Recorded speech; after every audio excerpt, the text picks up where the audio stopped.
Last night, Bull, I'm glad that we're all here today because all of our eyes, everyone here, everyone watching at home, if you turn on to the Cavaliers game last night, you may need like a 48-hour rest from any screen because of how ugly the 76ers court was. Oh, my God. Thank goodness the Cavs were able to pull it out. Craig Porter Jr.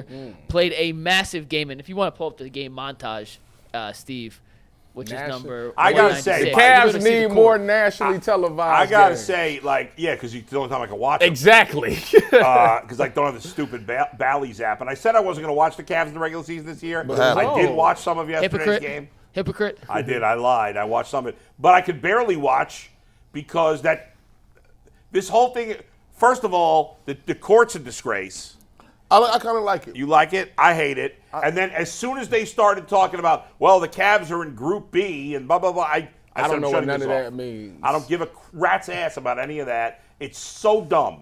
It's just regular season games that they put emphasis on that don't really mean that much. Do the players care? $500,000. No, some most of them do do not. I mean, it's just a regular season game with different courts. You think LeBron gives a crap about these stupid tournaments? Well, they need to start putting in people like Imani Bates who. I mean, look at Thank that. you. Who will go kill somebody for $500,000. Yeah, like this should be. Probably this, would, yeah. Yeah, this should be. Put Monty Bates and them boys in, and I bet should you put all the people- G Leaguers. That's what man. they should Well, do. hold on. They did put in Craig Porter Jr. yesterday, and that's where I wanted to go with this, Steve. Yeah. You can drop the court. I don't want to kill everyone's Nobody eyes who's cares watching the about show. Craig But we Craig care. Porter Jr. We care. Craig Porter Jr. Yeah. has not just been a summer league sensation. Yeah. He's come in and he gets 50 games as part of a two-way contract before the Cavs have to sign him off the G League to a full one-way NBA contract. He's making a push to not just play legitimate regular season minutes, and it's too early to think playoff rotations yet, but he brings an element to the Cavs that they don't have elsewhere. Is he And the what he's Cavs- done in 3 games. Mike, is he the Cavs' Jeremy Lin? No. No, because Jeremy Lin, what he did, as fun as Linsanity was, Yeah. you could see long-term it wasn't sustainable. What Craig Porter Jr. A does, 6-foot guy who can't shoot? You see something? but it's not like he's making shots. Right now, he's getting to the rim and doing what he's always done, which is why I do think what he is doing is sustainable. 2 things that stand out. One, he's the only guy in the perimeter that even gives it half-ass effort on defense, which the Cavs desperately need. And 2, he's a tenacious attacker of the rim, and he's not just looking for a shot. And some guys, and G, you know this, all they want to do is get to the rim, put up a shot, pray it goes in. He drives, and he's actually looking to dish. And last night, the game-winning bucket, which was a Jared Allen floater, came off a reversal to Craig Porter Jr. with about 6 seconds on the shot clock. He attacks Embiid, makes Embiid make a decision. Embiid steps up, dumps it to Allen for the game-winning shot. And he's made a couple decisions in crunch time, not just up 30 against the Nuggets in the fourth quarter with 8 minutes left. I'm talking a tie game of overtime yesterday where it really makes you think, this dude could legitimately ball, and it's not just a mirage from early season, regular season play. He can really play. So, what about when teams actually play in the playoffs? Well, Will he be able to get those hoops in the basket? McNuggets was just saying, without saying it, was that they should get rid of Donovan Mitchell because Craig Porter Jr. is here. That's not what I said. That's what he was alluded to. I think he was. I'm with you. Hey, stop playing. That's what he said. You didn't You hear take that? the trade That's back what and you he can do it right Stop. now. No, I'm not taking the trade back. Here's the thing. What you said with Craig Porter Jr. is one of the things that I look at when I'll be watching basketball. Your job in the NBA is to continually be developing guys. Mm-hmm. And a lot of times people want to get these big threes together and they want to just say keep it as is and let's just get the big 3 with about 5 or 6 old guys to round out the roster. Right. That's not how you win. Especially for a team like the Cavs that can't attract big free agents. You need to get guys and develop them like this guy. So I'll give it an example. Fred VanVleet. He light-skinned. Fred VanVleet was a big part of what the Toronto Raptors wanted to do. They got Pascal Siakam, which they developed. They went out and got Kawhi Leonard. They had Valanciunas, right? Look at the Heat last year. The Heat were able to do some of those things too, and they're developing their guys. My thing is, these are perfect games to be playing young guys. And this is a note to you, JB. If you got guys injured and you got Karis LeVert out, you got Donovan Mitchell out, you got Isaac Okoro who's been out, Ricky Rubio probably not coming back. This is your opportunity to be. Yeah, he's still there. That boy's stealing. You should be playing young guys. We don't want to see Dean Wade. Dean Wade didn't score a bucket. In fairness, though, they've beaten the last 2 MVPs in back-to-back games. And guess what? In one of the games, Porter had 21 points. Yeah. Like that boy looked like Timo Cruz. Did Monty Bates play any minutes yesterday? Double check. Do not believe he played a minute yesterday. DMP. Yeah, he ain't play. It's like here's the thing. You know what Dean Wade is going to give you, and you know he's not going to be able to give you them buckets in the playoffs. I don't know why they signed him to a long-term deal. Who? Dean Wade. Wait, what's his deal? He's got a ton of money, he's is it? $32 million. What? I don't think it was that much. Real quick, I'll look it up in 1 second. Yeah, look that up. I will. In yesterday's game, the Cavs won by 3, right, Bull? And this is not a perfect stat for your impact on the game. Teams get hot, whatnot, but box score plus minus gives you at least an idea of when a team was at a best in a certain game. Yeah. I'm going to go through every player who played yesterday and their plus minus for the Cavs. Yeah. You ready? Yeah. Dean Wade, minus 12. Mobley, minus 4. Allen, minus 6. Garland, plus 4. Strus, minus 4. Niang, plus 12. Thompson, plus 4. Craig Porter Jr., plus 21 in 27 minutes. When he's on the court, and part of it's due to his defensive effort. They're much better defensively when he's out there, prohibiting a guy like Tyrese Maxey, who's really good at attacking, which forces Allen Mobley to step up. Garland, bless his soul, is not a defensive threat whatsoever. He's kind of an Ole guy. He plays defense, and he makes a smart basketball play. And I know he's a smaller guy. He's not a great shooter.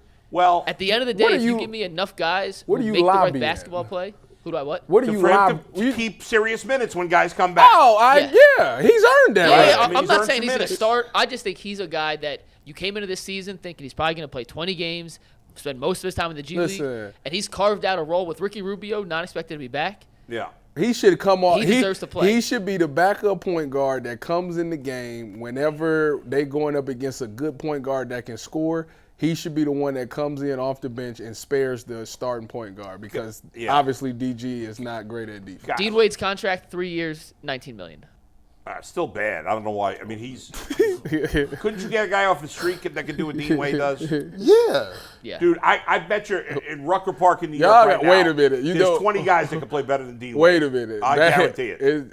Straight off the street, basketball is a heck of a skill. Like, you can't just come in there and just I'm not talking about guys like me.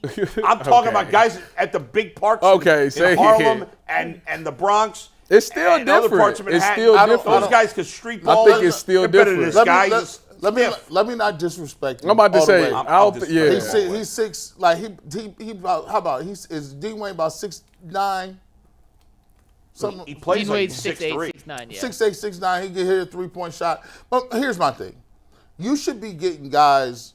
You should be developing, and this is the problem I see with JB Bickerstaff.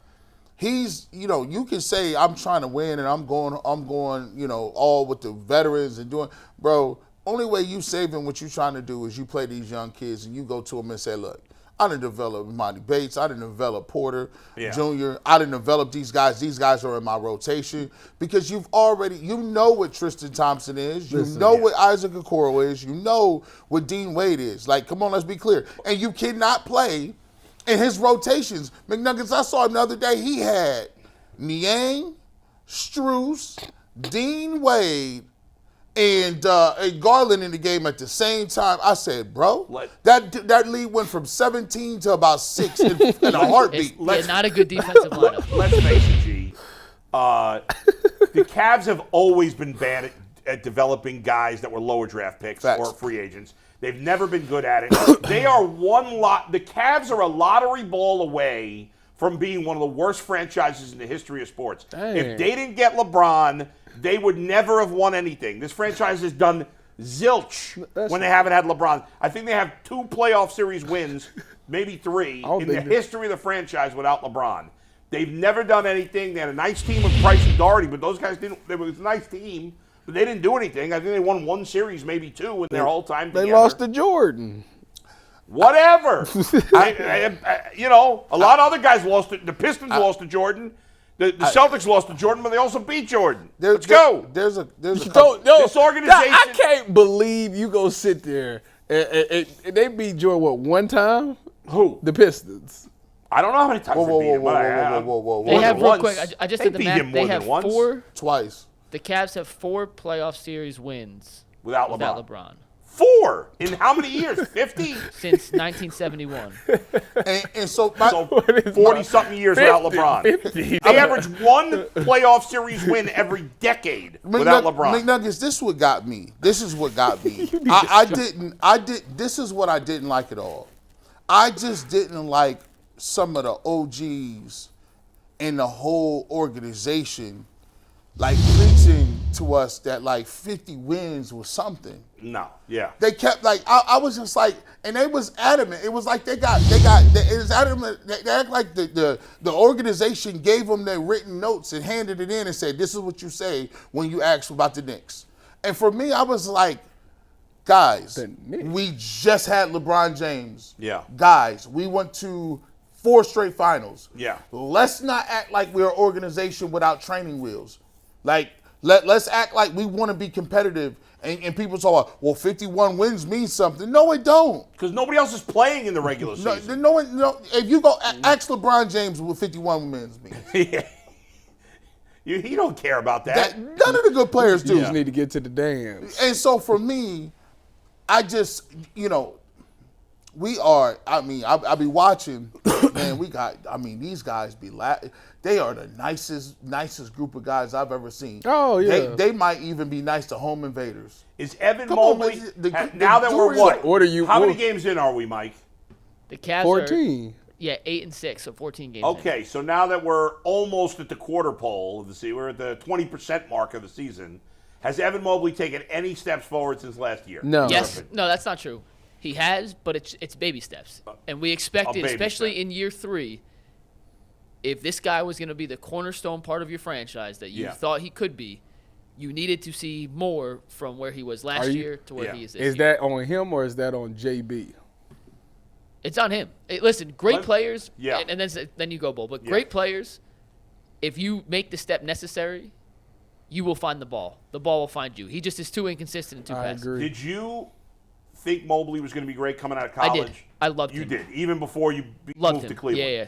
So compared to where you thought he'd be by now, how far behind is he behind where you thought he'd be when he first came into the league? Listen, he's a good defensive player. You thought did you think he'd be an all-star by now? I thought he'd be in the conversation to be an all-star, and he's not in that conversation. Now, notice what McNuggets said. Yeah. He said he's a good defensive player. He has to be elite to justify. He's not elite on defense? He's a very good he's a good defensive player. I think he's still got room to grow, but he's a good defensive player. But offensively, You notice he didn't say great. No, and he wasn't elite when it mattered. That's because he's This not. team played great defense in the regular season last year. If he was elite, he would have to be able to play center without Jared Allen and still there it hold is. the paint Boom. down. Right Everything there. outside, Fair. he could do everything G-Bush. else but that. Here's the thing with Evan Mobley, and I cannot stress this enough. He is an elite help defender. An elite help defender. Come on, McNuggets. He is not an elite point of attack defender. Well, that Guys means, score at will at him on the rim. and I'm that go back to what you were saying that he's soft? that or means that they're soft? Well, he- if there was one thing, look, you got to think about it. We was talking about whether he was Kevin Garnett, Tim Duncan, all that stuff. When you talk about KG was the spear. He was the tip of the spear defensively. He created the lockdown badge. Like, that was part of what he did. If you just being a help side defender, He'd talk you out your game. That just means you Nnamdi Asomugha. You good you can't man nobody up. You just Tyvus Nandi. cover 2 lockdown.